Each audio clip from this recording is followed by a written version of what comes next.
Comunicação e negociação, barreiras à comunicação e formas de contato. Olá, alunos! Na aula de hoje falaremos sobre as barreiras à comunicação e as formas de contato que existem entre negociador e causador de evento crítico. As barreiras dividem-se em externas e internas. Nas barreiras externas temos os ruídos, distância, código, complexidade da mensagem, canal de comunicação e competição de mensagens. Com relação aos ruídos como barreira, são os ruídos provenientes do trânsito, de barulhos externos, né? O trânsito, pessoas que estão conversando próximas, né, que podem ser curiosos, ou até mesmo policiais que conversam, que tratam alguma coisa próximo ao negociador, e esses ruídos, esses barulhos interferem e acabam funcionando como uma barreira à comunicação entre negociador e causador de evento crítico.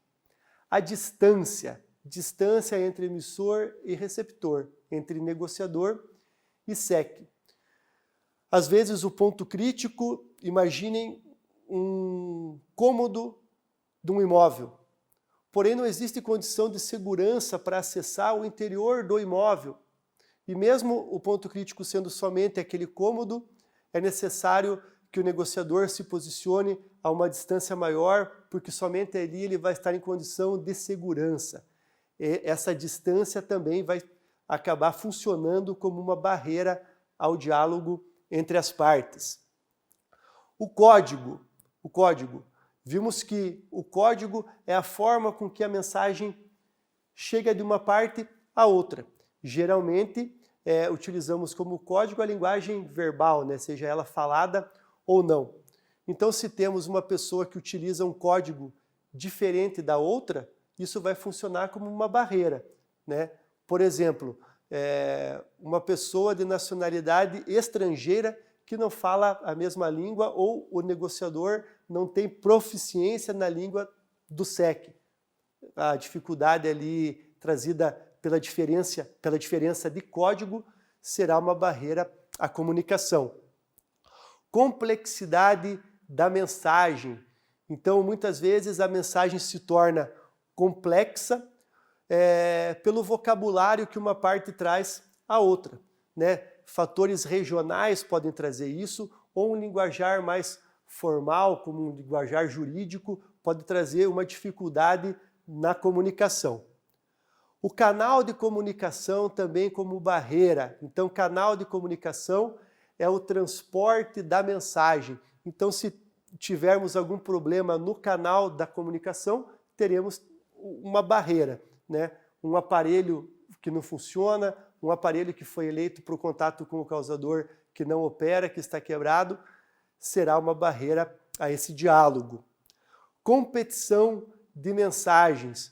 Então, na maioria das vezes ocorre em situações em que são SECs múltiplos, então mais de um SEC, e um deles conversa com o negociador, mas outros acabam conversando paralelamente, competindo com a mensagem que o SEC tenta passar ao negociador. Da mesma forma, pode acontecer de fora do ponto crítico para o SEC, uma competição de mensagens do lado de fora.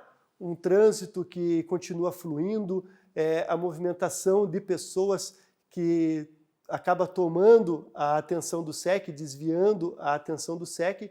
Então, essa competição de mensagens pode ser resolvida com um isolamento melhor e com a sugestão para que, no momento em que o diálogo flua, somente o SEC converse no interior do ponto crítico. Essas, então, seriam as barreiras externas que podem existir durante a comunicação, durante o evento crítico.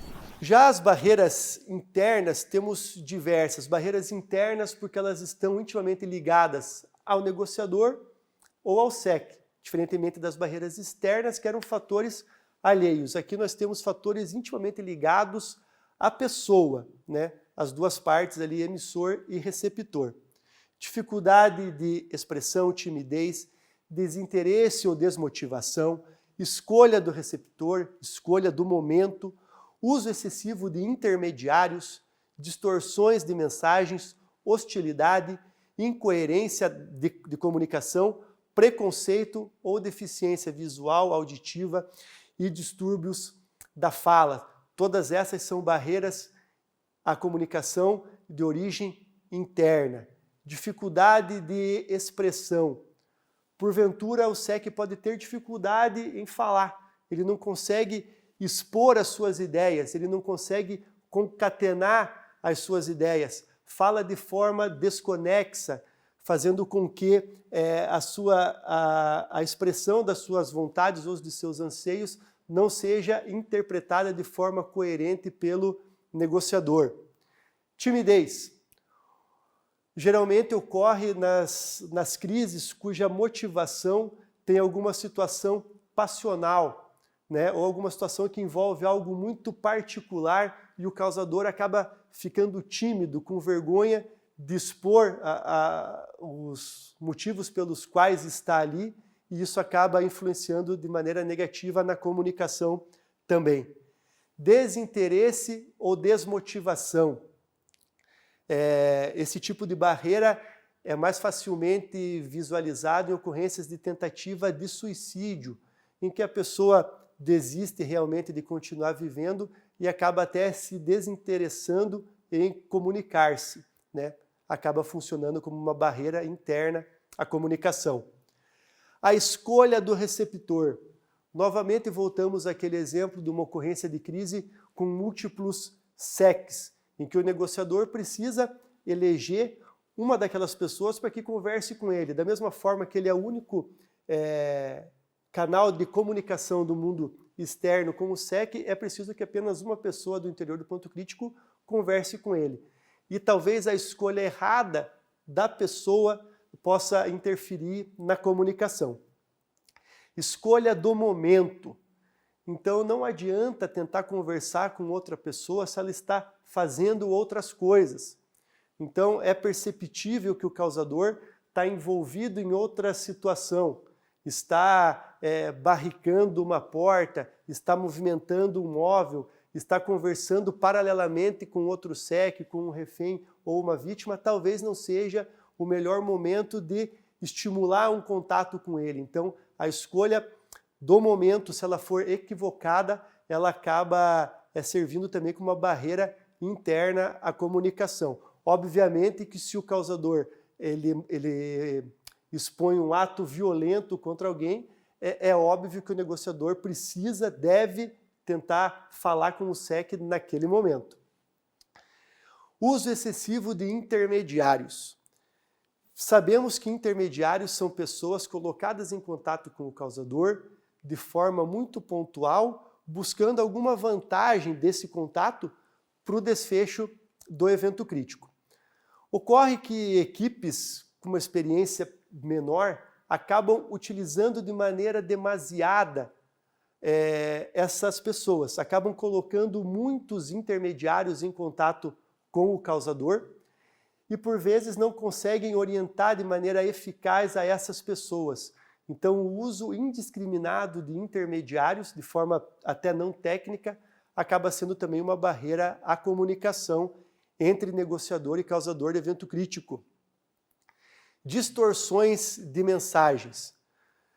Também perceptível com relação ao vocabulário.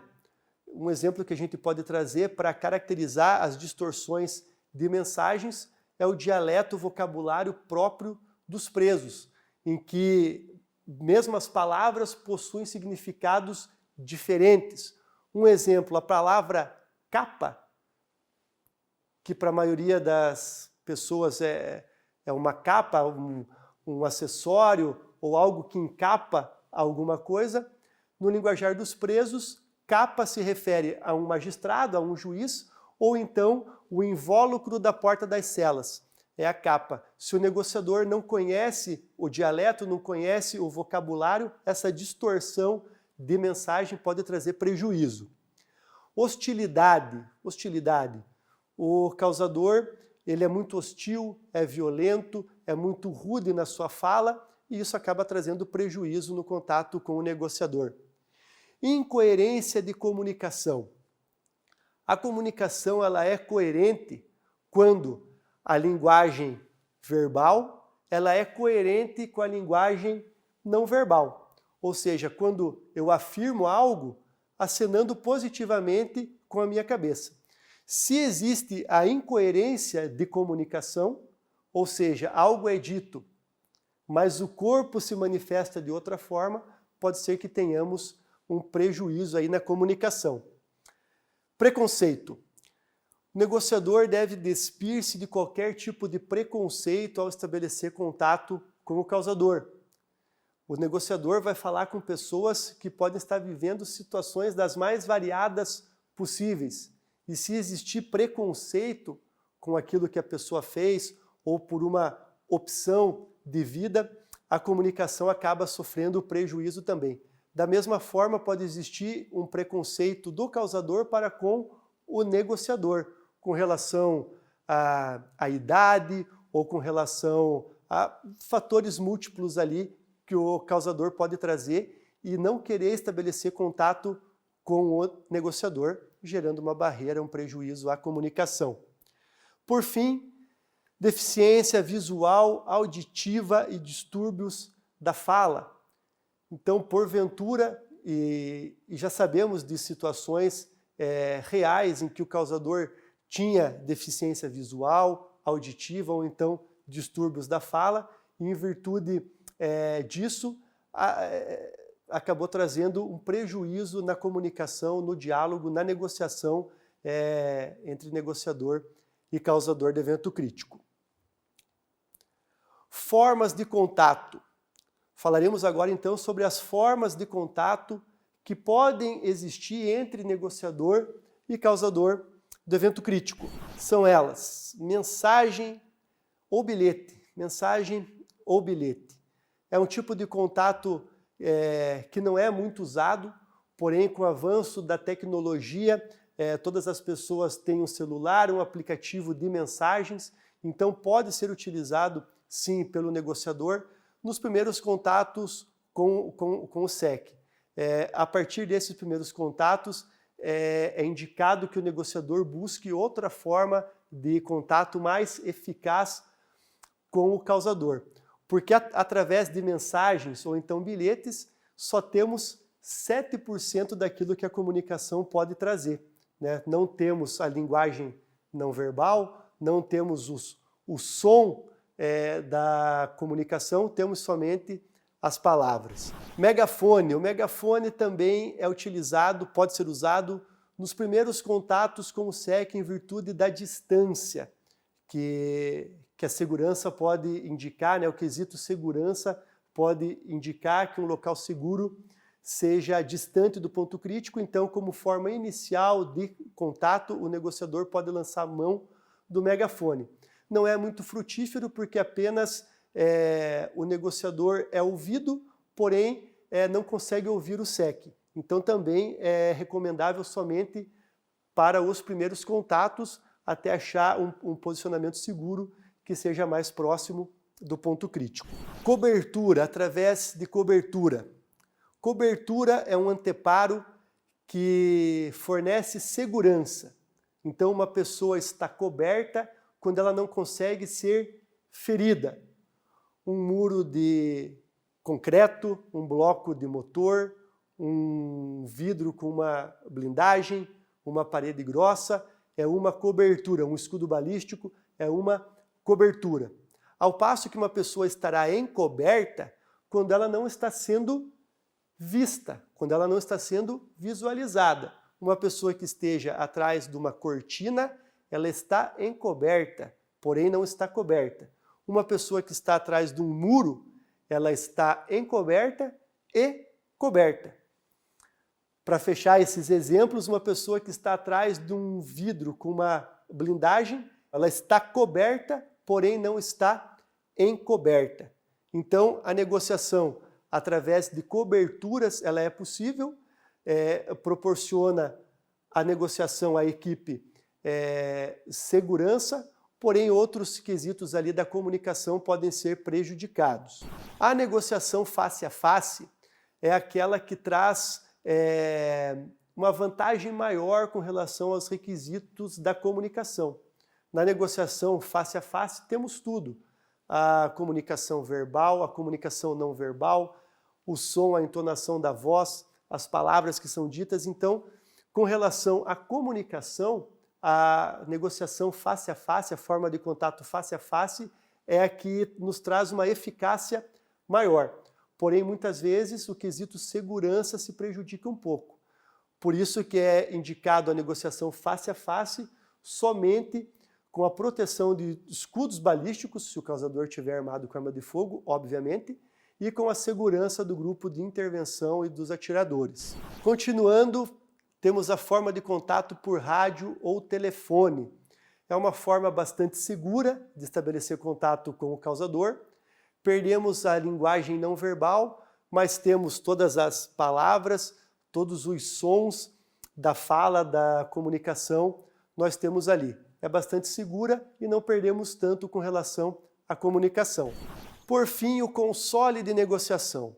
Console de negociação é vulgarmente chamado por algumas polícias de maleta de negociação, que é composto de um console central e um telefone de arremesso, um telefone que é lançado ao interior do ponto crítico para que o negociador tenha uma linha direta sem interferências externas com o causador do evento crítico. Pelas especificidades desse recurso, é a melhor forma de se estabelecer contato durante uma negociação em crises é pelo console de negociação. Porém, é um equipamento que exige um investimento e necessita realmente que a corporação, a instituição, decida investir naquela equipe e adquira um aparelho desse tipo. Encerrando a aula de hoje, falamos sobre as barreiras à comunicação. Dividimos elas em barreiras externas e internas e falamos sobre cada uma delas. Da mesma forma, trouxemos aqui as formas de contato possíveis entre negociador e causador de evento crítico. Obrigado e desejo a todos ótimos estudos.